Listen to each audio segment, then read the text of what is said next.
Hello guys, welcome to Python and Machine Learning Daily. Today we'll talk about cases for functions in Python where you don't really know how many parameters will there be, or you may intentionally want to make parameters flexible. So for those cases you may use args or KWargs with asterisk or 2 asterisk. In this video, I will show you a few practical examples of these. So this is the first example with args. If you use this syntax, then those args become kind of like a list inside of the function, and you can do for loop in that list. This is called positional arguments, and you may call that function then with various parameters, arguments.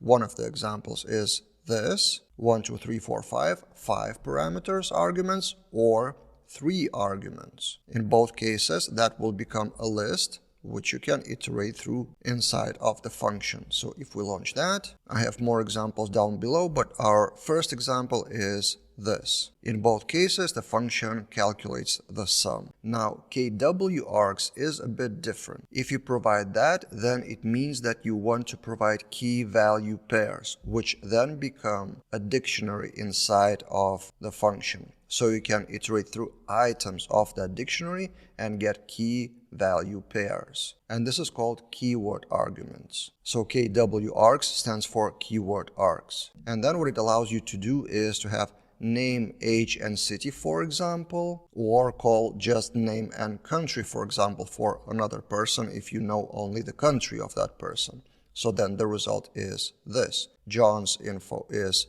whatever you pass here, and Jane's info is just country. So whatever parameters you pass here, that becomes a dictionary of key value pairs. And a few more examples of the same thing, just more practical. For example, you want to send an email and you have a recipient, but subject and message are optional.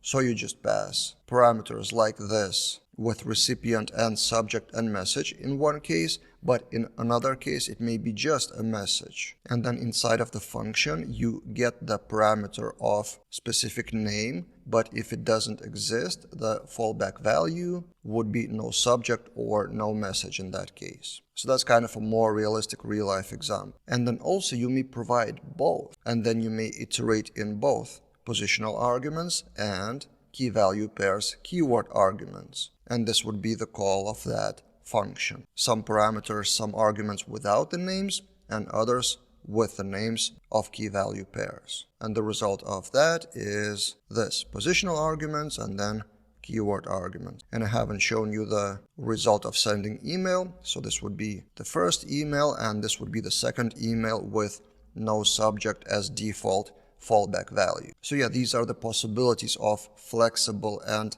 unstructured values passed to the function, but that said, be cautious with that. A much better way structurally is to have defined, well-defined, clear parameter arguments, because such unstructured flexible arguments may cause some issues with unpredictable behavior, especially if your code is used by someone else in the future.